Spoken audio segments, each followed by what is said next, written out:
look at that, I've got 11 minutes and 11 seconds of recording time. How perfect is that? This is a video as a memory of my week at Newbold House with the ISTA Level 1 Sexual Shamanic or Sacred Sexual Shamanic Experience. And I'm making this as a way of reminding myself just what it's been to be here. I think over and above I have to remember to myself that it has been a deeply transformational tool. It has accessed aspects of me that I just hadn't ever considered were possible, that I felt that I was unable to achieve and that I didn't deserve for myself. I've taken a very profound journey this week. I've learned to love myself in ways that I never imagined were actually possible. And I've learned to receive, and I have learned to give with an open heart, with complete love and respect and honour. I have participated in some activities, sessions, processes and ceremonies, every single one of them beautiful, every single one of them powerful, and every single one of them transformative. And I think by walking in and back out now of this ISTA space, those three words are going to keep with me.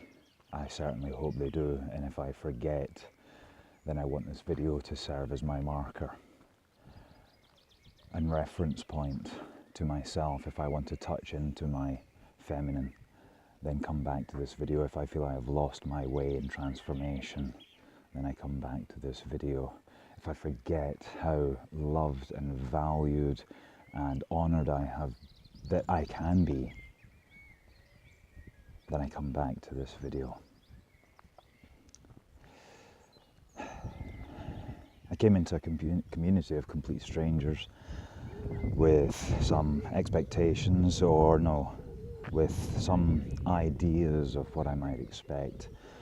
And as far as the different activities and ceremonies go, I was reasonably on the button, just not entirely sure what order they were going to come into, but nothing could have prepared me for the emotional effect that it would have on me from the rider and the horse exercise, and realizing that my body has no shame of itself. My mind has the shame about my body. Emotional release techniques and aspecting.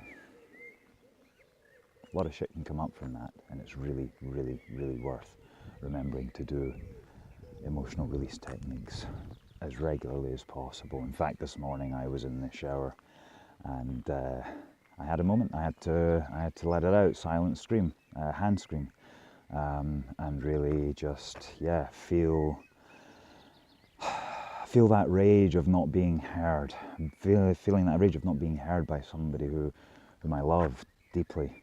And I was in conversation with her last night, and I expressed something that I wanted, and a gift that I wanted to give, and it was deflected and it felt unheard, and so it didn't come through into my body, it didn't come through into my mind until this morning.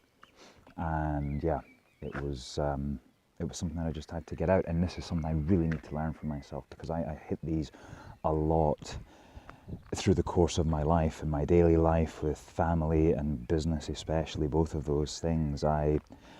I can really go into an outwardly expressive rage, which is emotionally unhealthy.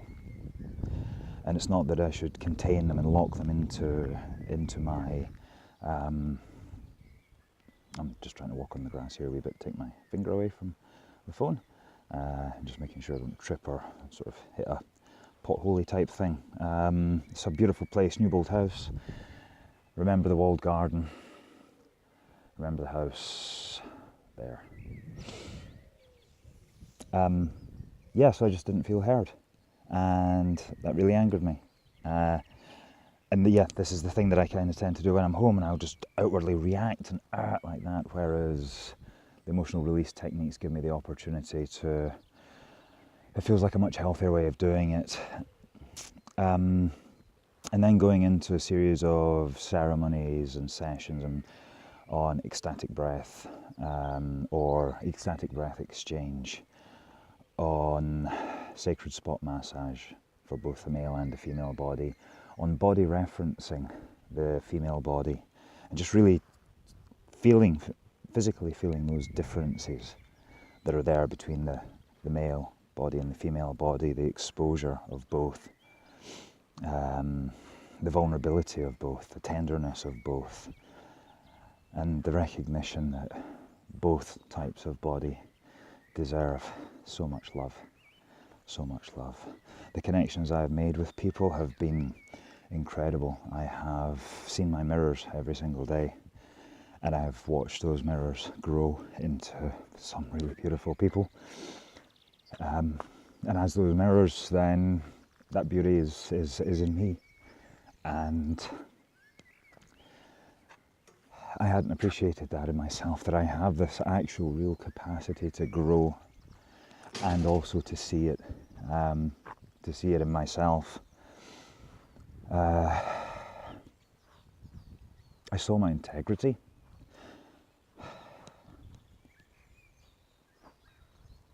I've been told for years that I have so much integrity, and I've never believed it, and I saw it this week. I saw my capacity to hold, oh my God, the most beautiful spaces for people to be their witness for their experience, for whatever is going on in their life, whatever they're trying to release, and also the capacity to hold people in deeply sacred ceremonial spaces.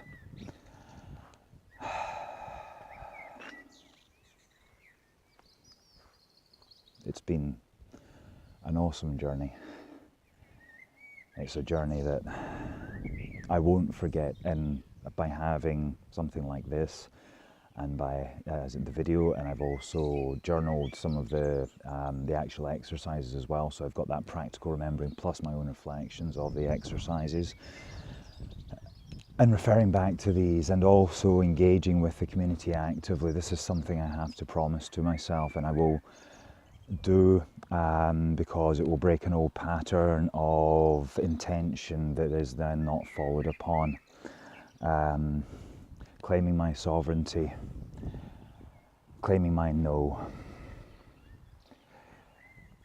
claiming my empowerment in both my masculine and my feminine energetic bodies.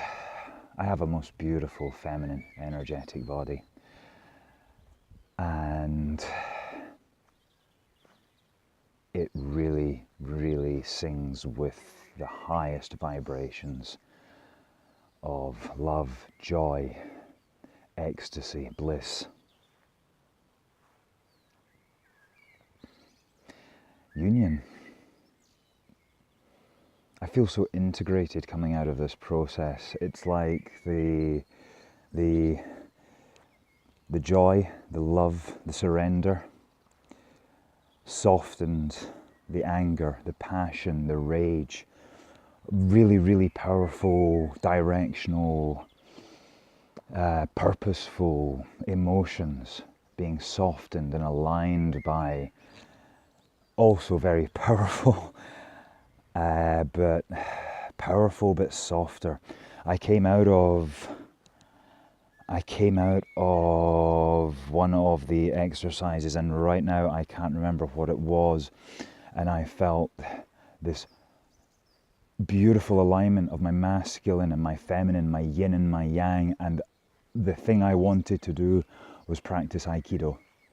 Nobody here practices Aikido, which is fine, that's not a problem at all, but it was just that I came out and it's, oh, I can feel this dance, and it wants to be expressed. And then yesterday morning, following the night before I had my sacred spot massage, I received it from a beautiful support, And yesterday morning, before we actually went into our day's session, where we always start with a dance, I went out into a huge garden space. I mean, this is the walled garden that does all of the plant growing, but probably this space behind me that you can see on screen was an open space at the other side of the house. And I put my headphones on and I put on a couple of tracks of just kind of upbeat dance music, Bang Me Like a Drum, and Midnight. You can go and check out the tracks. And I just moved around that space in huge steps and just really free and didn't care. And the ground was soaking wet, and I came back in and my trousers were, sort of halfway up. They were all soaking, and yeah, it was just gorgeous, absolutely gorgeous. And I think that word summarizes my entire week, because I've got about 10 seconds left. Bruce, remember this, come back to me, this video, come back and remember, if you ever forget, if you ever lose your love for yourself, come back to me and remember, I am here for